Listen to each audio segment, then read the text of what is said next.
Princess Adventure Stories.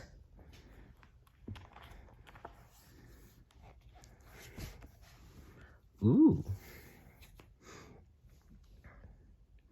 Brave, a Fateful Adventure.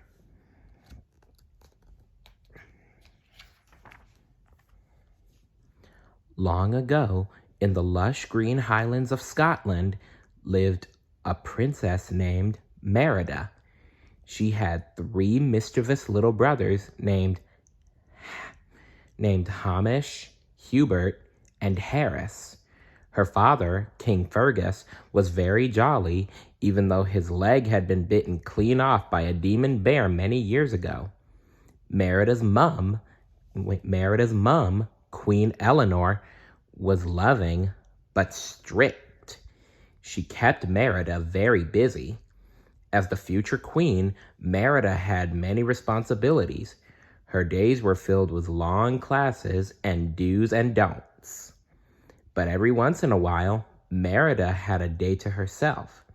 She would race her horse Angus through the forest and climb to the top of gigantic waterfalls and shoot her trusty bow and arrow.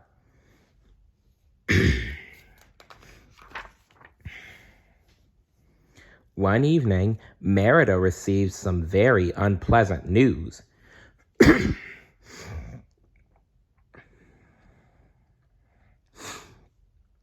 The lords of 3 neighboring clans were going to present their firstborn sons as her suitors. There would be a competition.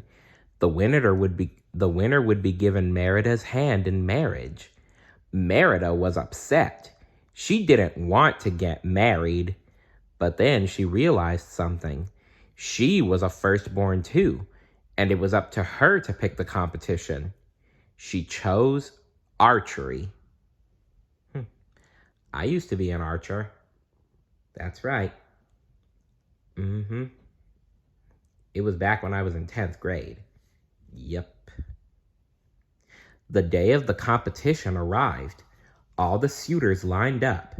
The first one missed the bullseye completely.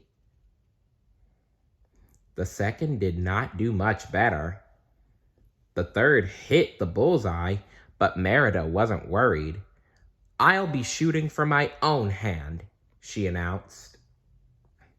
When Merida fired at the target, she split the third suitor's arrow right down the middle. She had beaten all 3 suitors. The clans were very angry. Merida's mother was furious.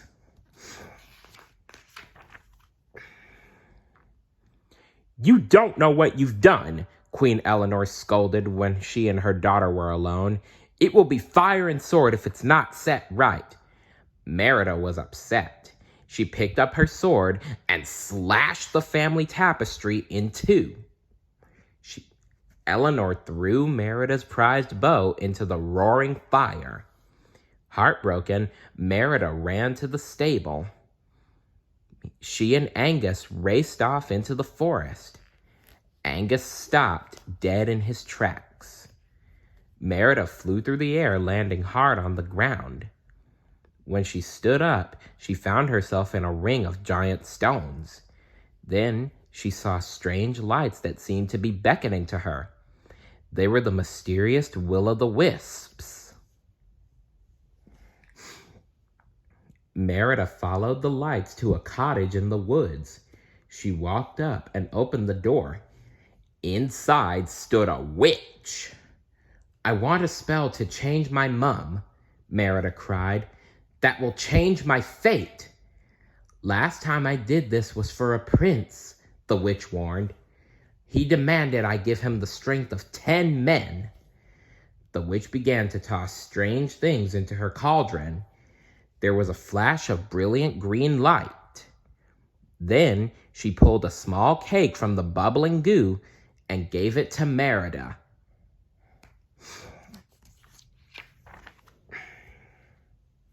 Merida went home and gave the cake to her mother.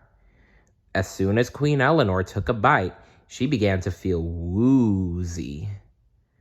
Merida helped Eleanor up to her room and into bed. The queen tossed and turned. Then she rolled right off the bed. When she sat up, Merida screamed.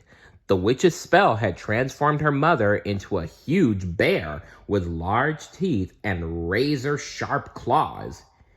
Merida quickly realized that her mother was in danger. Ever since King Fergus had lost his leg, he had made it his business to hunt down any bear that crossed his path. "If he so much as sees you, you're dead," Merida shouted. "We've got to get out of the castle."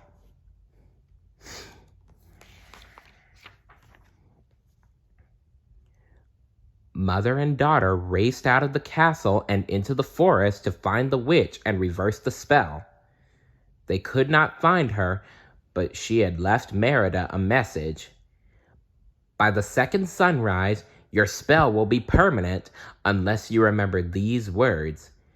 Fate can be changed. Look inside. Mend the bond torn by pride." Exhausted, they fell asleep. They awoke to the first sunrise and saw that the will-o'-the-wisps had appeared. The wisps led them to the remains of an ancient castle where a prince had once lived. As Merida explored the ruins, she saw claw marks ripped into the stone. She realized something. The spell! It's happened before! The castle had belonged to the very same prince that the witch had spoken of. He had asked Merida for the strength of 10 men, and she had changed him into Mordu, the demon bear who had taken King Fergus's leg. Just then, Mordu attacked. Merida and Queen Eleanor barely escaped. Good thing they did escape. Whew. "If we don't hurry," Merida told her mother, "you'll become like Mordu, a bear, a real bear, forever." Luckily, Merida had an idea of how to break the spell. "Mend the bond torn by pride," she said, thinking of the witch's words. "The tapestry!" They had to get back to the castle. When they arrived, the queen was able to hide in plain sight. A dreadful fight was going on. The clans were upset because Merida had not chosen a suitor. Merida realized she had to step in before it was too late. She took a deep breath and began to speak. Her mother gestured her to help her figure out what to say. Merida reminded everyone of the battles they had fought together, and then she spoke of breaking tradition and letting people decide for themselves whom they would love. To Merida's amazement, the clans and her mother liked the idea. Yeah, it's a great idea. Eager to tell his wife what had happened, King Fergus headed upstairs. He thought Eleanor was still sick. But to his great shock, he didn't find his queen. He discovered a bear instead. He drew his sword. Racing into the room, Merida tried to stop her father, but Fergus would not listen. He locked Merida in her room, and then he and his men chased Eleanor. With some help from her brothers, who had eaten the witch's cake and turned into bear cubs, Merida escaped. Grabbing the tapestry, a needle, and thread, she and her brothers rode into the forest, Merida sewing frantically all the while. She had to end the curse before the men found her mother. Oh, I hope she can break the curse. The men had cornered Eleanor at the ring of stones and tied her up. Fergus stepped forward and raised his sword over his head.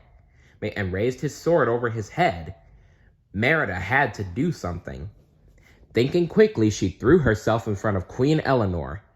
"I'll not let you kill my mother," she shouted at King Fergus. Just then, a huge, horrible beast stepped into the ring and let out a terrible roar. It was Mordu. He grabbed Fergus and flung him into the stones. Then he lunged at Merida. Seeing her daughter in danger, Eleanor gathered all her strength and rose up, breaking the ropes that bound her. She shoved Mor'du away from Merida, but Eleanor was no match for the demon bear. He threw her into a stone. Merida raced over to be by her mother's side. Just as the demon bear came closer, Merida and Eleanor clung to each other. Just as Mor'du was about to reach them, a broken stone toppled onto him. He was defeated. Moments later, the second sun began to rise.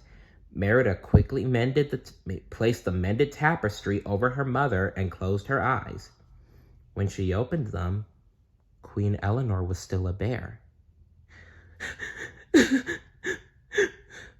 "I want you back, Mummy," Merida sobbed. "I love you." She threw her arms around Eleanor's neck and nuzzled into the warm bear fur. Oh. The bond between a mother and their young is very strong, you know. And it looks like theirs has become even stronger. As Merida's words faded, she felt a hand on her head. A human hand. She looked up, right into her mother's beautiful face. "Mom, you're back!" Merida cried. Gratefully, she touched her mother's cheek. "You changed." "Oh, darling. We both have," Eleanor said tenderly. And it was true. Now Merida knew that the power to change her fate lived within her. She just had to be brave enough to do it.